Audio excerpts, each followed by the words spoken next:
सभी युवाओं से निवेदन है कि वो पंडाल में विराजे। गणा गणा कंठासु मैं गावा था को यजगान आज बधाया पांचों चोगलारा पांगना लाखों हिमरारो मान। सितारों ने गगन से अरमान भेजा है, फूलों ने चमन से सलाम भेजा है। माघ शुक्ला द्वितीया को आज अपनी कुलदेवी मां शेदे मां का जन्मोत्सव है और इस मंच ने आप सभी को हार्दिक शुभकामना का पैगाम भेजा है। बोलो मां शेदे मां की। तालियों का शोर में कहीं और देखूंगा, ये मंच बहुत सफल है, पंक्तियां सुनाता हूँ।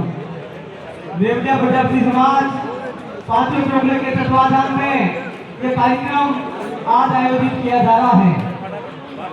आज के इस सामाजिक कार्यक्रम में आप सभी का हार्दिक स्वागत एवं अभिनंदन। समाज की प्रगति ही हमारी प्रगति है और आज का ये कार्यक्रम यह संदेश देता है कि एकजुटता ही समाज की ताकत है। आज इस कार्यक्रम के लिए बहुत भामाशाहों ने सहयोग किया, जिसके लिए देवलिया गुजरती समाज पांचों चोगलों की ओर से आपको बहुत बहुत धन्यवाद। लेकिन कुछ युवा कुछ व्यक्ति शहरी क्षेत्रों में जाकर नौकरियों के चक्कर में मोहमाया के चक्कर में आकर सामाजिक कर्तव्यों से दूर भागने की कोशिश करते हैं। ऐसे लोगों के लिए कहना चाहता हूँ कि शहर बहुत जरूरी है, पर समाज का क्या होगा? इमारत बन गई पर पेड़ की छांव का क्या होगा? शहर बहुत जरूरी है, मगर समाज का क्या होगा? इमारत बन गई तो पेड़ की छांव का क्या होगा? अरे मोहमाया के मत में जुड़ने वालों, अरे मोहमाया के मत में जुड़ने वालों, जरा तुम सुन लो। अरे शहर जाकर समाज को सुनने वालों, जरा तुम सुन लो। जो पूरे दिन मगन होकर गगन में जो गीत गाते हैं, रात होते ही वो सारे पक्षी कर लौट आते हैं। बड़े होकर के जो पिट्ठी से रिश्ता तोड़ देते हैं, वो पेड़ सारे बढ़ते हैं जो जड़ को छोड़ देते हैं। शहर जाओ बने दो वक्त की रोटी के वास्ते, शहर जाओ बने दो वक्त की रोटी के वास्ते, पर सदा जुड़े रहे दिल से समाज के ये रास्ते। समाज बहुत निर्धन है लेकिन भाव का भंडार रखता है। इसे अच्छी पंक्तियां नहीं होगी कि शहर जाओ बने दो वक्त की रोटी के वास्ते, पर सदा जुड़े रहे दिल से समाज के ये रास्ते। समाज बहुत निर्धन है लेकिन भाव का भंडार रखता है। बहुत भोला बहुत निश्चल से त्याग करता है। स्वार्थ की धूप में करुणा की लेकर छाव चलता है। फटे कमीज में भूखे पेट और नंगे पांव चलता है। अरे शोहरत के पीछे चलता हो शहर सारा, अरे दौलत के पीछे चलता हो शहर सारा, मगर अर्थी के पीछे शमशान तक समाज ही चलता है। मगर अर्थी के पीछे शमशान तक समाज ही चलता है। इसलिए युवाओं मैं कहना चाहता हूँ कि आंगन में लगे हुए पेड़ की छांव को छोड़ा है, जिनके नीचे जन्नत थी उन पांव को छोड़ा है। जीते जी बनने का मतलब उस व्यक्ति से पूछो जिसने अहंकार और घमंड में समाज को छोड़ा है, जिसने अहंकार और घमंड में समाज को छोड़ा है।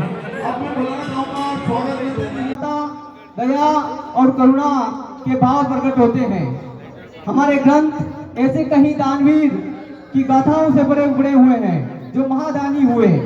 दान मनुष्य को देवतुल्य बना देता है। हमें परमात्मा ने जो कुछ दिया उसमें से धर्म और मर्यादा के अनुसार हमें कुछ न कुछ दान अवश्य देना चाहिए। समाज सेवा, दिन दुखियों और संतों की सेवा ही तन और धन की सार्थकता है। दान करने वाले के जीवन में भगवान किसी न किसी रूप में अवश्य आते हैं। मैं आपको राजा हरिश्चंद्र जो बहुत बड़े दानी थे उनकी एक छोटी सी कहानी आपके समक्ष रखना चाहता हूँ। राजा हरिश्चंद्र एक बहुत बड़े दानी थे। उनकी एक खास बात यह थी कि जब भी वह दान देते थे तो अपने हाथों को, जब दान देने के लिए अपने हाथों को ऊंचा उठाते थे तो अपनी नजरों को नीचे झुका देते थे। ये बात सभी को अजीब लगती थी कि राजा के साथ दानवीर है, दान भी देता है और शर्म भी करता है। ये बात गोस्वामी तुलसीदास जी के पास पहुंची और गोस्वामी तुलसीदास जी ने राजा को एक पत्र लिख भेजा कि ऐसी देनी देन जो किद सीखे हो सेन, कि ऐसी देनी देन जो किद सीखे हो सेन, जो जो ऊंचो करो क्यों क्यों नीचे नेन। इसका मतलब यह है कि राजा आप ऐसा दान देने की सीख कहां से सीखे हो। जैसे जैसे आप अपने हाथ बढ़ाते हो आपकी नजरें नीचे झुक जाती हैं।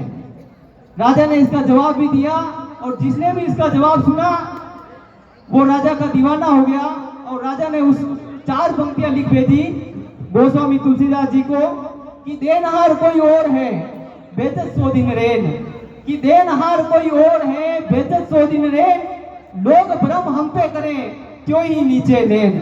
इसका तात्पर्य यही है कि देने वाला कोई ऊपर है, देने वाला कोई और है, भगवान है, परमपिता परमेश्वर है, वो दिन रात भेजता रहता है, लेकिन लोग हम पे भ्रम करते हैं, राजा पर भ्रम करते हैं कि राजा दे रहा है। इसलिए ये सोचकर मुझे शर्म आती है और मेरे आंखें मेरे नैने नीचे झुक जाती हैं।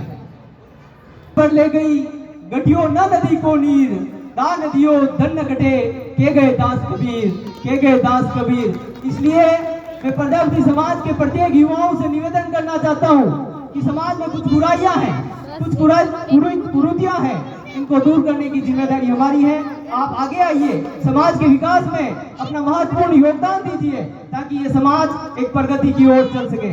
आपसे निवेदन है कि इस प्रकार के सामाजिक कार्यक्रम के अंदर आप अपने 365 दिनों में से कुछ 5 दिनों की तनख्वाह इस प्रकार के अपने जहां पर भी अपने अपने चौकलों में इस प्रकार के कार्यक्रम आयोजित हो। आत्मविश्वास डगमगाता जा रहा है, जिससे इससे हमारा प्रजापति समाज का युवा आत्मविश्वास डगमगाने की वजह से आत्महत्या कर रहा है। मैं तुम भारत माता के शेरो, इस दुनिया के सरदार हो तुम। माननीय महोदय, यह विषय मुझे इसलिए उठाना पड़ा क्योंकि पिछले बीते 2 सालों के अंदर मेरे प्रजापति समाज के कई युवाओं ने अपने छोटे मोटे सपनों के खत्म हो जाने से, इसलिए उठाना पड़ा क्योंकि पिछले बीते 2 सालों के अंदर प्रजापति समाज के कई युवाओं ने अपने छोटे मोटे सपनों के खत्म हो जाने से आत्महत्या कर ली। इसलिए मैं युवाओं मैं कहना चाहता हूँ कि सदियां जिस पर नाश करेगी वो अद्भुत किरदार हो तुम, भारत माता के शेरो, इस दुनिया के सरदार हो तुम। जिस धरती पर हनुमान का जन्म हुआ हो, जिस धरती पर बजरंग बली का जन्म हुआ हो, उस दुनिया से आत्महत्या जैसी घटनाओं की सूचना प्राप्त होती है, बहुत दुख होता है। इसलिए मेरे दिल की पीड़ा है आपके समक्ष रखना चाहता हूँ। आओ आदेश हुआ सेना का तो हनुमत ने नदी खोले, होकर के संकित और चकित हनुमत कुछ यूं बोले, मैं राम भक्त हूँ रणभूमि से मुड़ना नहीं जानता, और सागर कैसे पार करूं मैं उड़ना नहीं जानता। सुनकर जवाब ये हनुमत का अंबर से तीनों लुटी, फिर तान के सीना गर्वी स्वर में वानर सेना बोल उठी, हे शंकर सुमन केशी नंदन ब्रह्मचारी हे महाबली, हे रामदूत संकट मोचन, हे पंचमुखी बजरंग बली, दुष्टों के प्राणों के हरता, मानव रक्षा के अमर सूत्र, मुख में दिनकर रखने वाले हैं कभी श्रेष्ठ है मोहन पुत्र, हर दल को बल देते हो, खुद दुविधा में झूल गए हो, उड़ना तो जानते हो हनुमान, बस उड़ना भूल गए हो। हम सब यही बैठकर इतिहास सुनाएंगे तुमको, तुम कितना ऊंचा उड़ सकते हो याद दिलाएंगे तुमको, हम सब भी यहाँ यही करने आए हैं, तुम सब कितना ऊंचा उड़ सकते हो यह विश्वास दिलाने आए हैं।